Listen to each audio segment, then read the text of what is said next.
Defense Grid 2. Is it worth a buy, guys? Let's read the beautiful words from Hidden Path Entertainment. Defense Grid 2, the highly anticipated sequel to Hidden Path Entertainment's 2008 Defense Grid: The Awakening.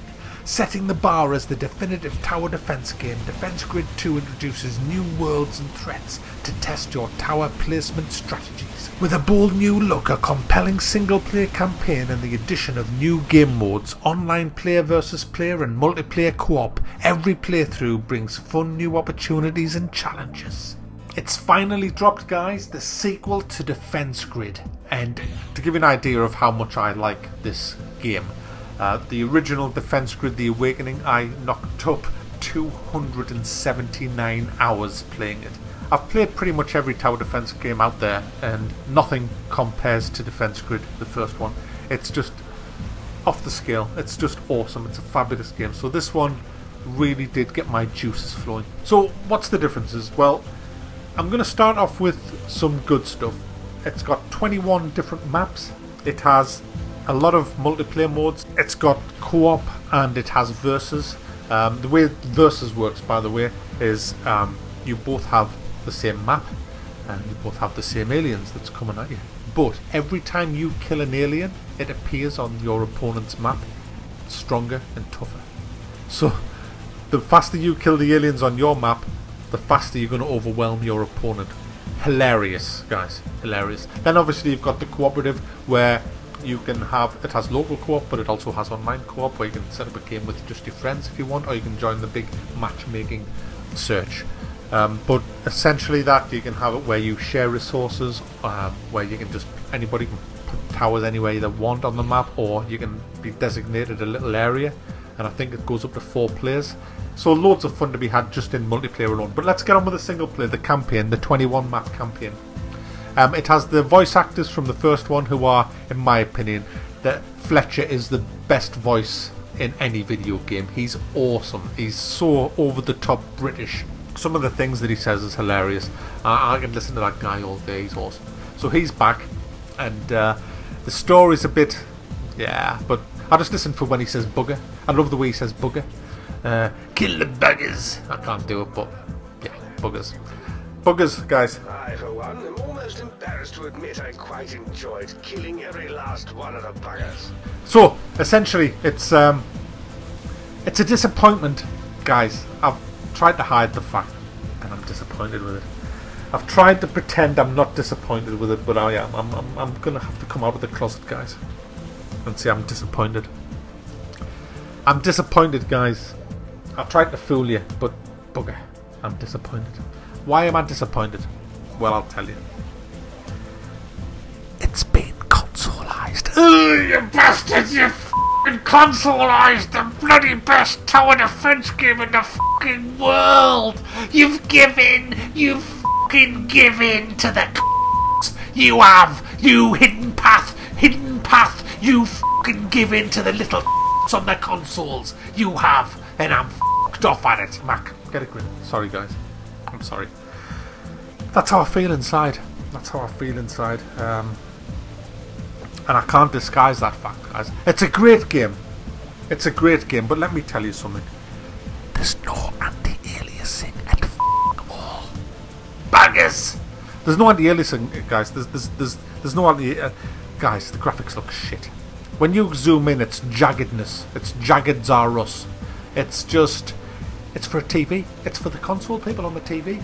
And why can't they have the cursor just moving without it being strapped to the camera? I mean, it was in the first one as well, I'll grant that, but I thought it would have evolved a bit and allowed you to just have the map moving with your fingers and, like, you know, WASD if you want, and the mouse cursor just moving independently. But no, it's all designed to be played through a console controller now, isn't it? The camera angles as well. You see, when you make a sequel, you're supposed to make it better. And the first one, the camera angles were a bit, and in this one, they're a bit bad, guys. And the aliens as well. I can't fucking tell what's what.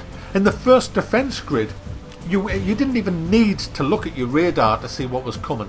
It's the second they walked onto your map, you knew, that's a turtle. Alright, that's a speeder.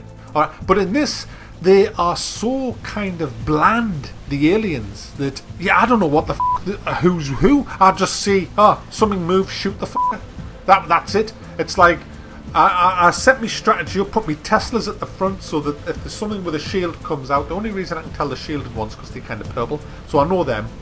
So I have that at the front so that takes down the shield, and then I incinerate them and shoot them and laser them and missile them and all the rest of it. But it doesn't have that instant identification that you had on the first lot. They fucked it up graphically, guys. The graphics are shit. The graphics are fucking awful. The first Defense Grid's better in that sense. It was more clear, more precise.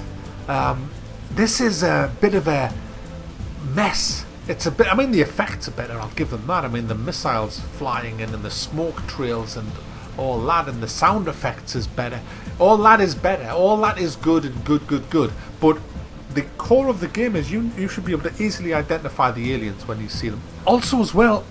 So I don't know if it's just me, but I found some towers just fucking useless. They didn't seem to. In the first one, it was so finely balanced that you kind of knew, all right, a level 2 machine gun is required here. But in this one, you kind of upgrade your guns, and then it still makes very little difference. And in fact, there was once I was firing a missile. I think it was a rank 2 missile at an enemy, and it was doing fuck all. Now, I know there are certain aliens that only can be hit with certain things, like, for example, the flamers are good for big groups of aliens. Lasers will do nothing against the shield. You have to get the shield down using either bullets or a Tesla. So there's an element of rock, paper, scissors to this game, which is good, but this was an armoured unit and it was taking all damage. So it was kind of, yeah, disappointing, guys. The maps were good. I really like the maps because what is lacking in a lot of TD games is the ability to maze. Now, you can't maze in every map on this, but you can maze in a lot of them, and I love that option where you can just build a little maze of death. And Defense Grid 1 and Defense Grid 2 both offer that in little portions. This one seems to have a lot more maps that you can maze in than the first one, which is a great thing. I also like the ability that your command module, as it lands on the maps, you can alter that to activate areas of the maps. You can strategically place that and it will bring in new platforms for you, which is a nice touch. The scoring as well has changed. In the first Defense Grid, if you remember, your resources went up with interest. It was like a bank. You had a bank. If you had 100 resources, you would only get a little bit of interest on that, but if you had 1,000 resources, you would get a lot more interest on that. So the idea in the first Defense Grid was spend as little as you can to build it up, which was fabulous, and I loved that, and they took that away and I'm pissed off because I thought that was awesome. I had some amazing battles with some of my friends about trying to get the high scores on the leaderboards, and that method was really intense because you would stretch yourself. I dared to put another tower down because it'll spend a bit of money and I want the interest, so the greed took over. That's all gone now. What you've got now is you can spend as much as you fucking want, really, because you get no interest at all. The resources just go up the same 5, 10, 15, 20, 25, 30 and so on. What happens now is that you get more points if you have cores that are flying around the map. You get more points if you don't have as many towers down, and you do get a bonus if they don't actually get to your cores at the end of each wave, I think. So that has all changed, and I'm not a fan of that. What I would have liked to have seen is if they just took the first Defense Grid, allowed the map pointer to move around independently of the camera, sorted the angles out a bit, but left the graphics kind of as clear as they were in the first one, but just tidied them up, just brought in some really nice anti-aliasing and shadows, brought in all the multiplayer modes that they've got, then it would have been an absolutely amazing game, but they haven't. They've fucking consoleized it a bit. The graphics look poor, the aliens look bland, but seeing all of that, guys, it's still a fucking amazing tower defense game that gives you a shitload of options. It also has a level editor that you can make your own levels and put them on the Steam Workshop. The multiplayer alone is worth the buy. It's fabulous. It's just the whole thing these are the best tower defense games on the market. If you are new or a veteran to tower defense games, pick up every Defense Grid game going, and all the DLCs, because they are head and tails above anything else out there. So Defense Grid 2 is a disappointment, but still well worth picking up. It's a fucking great game, guys.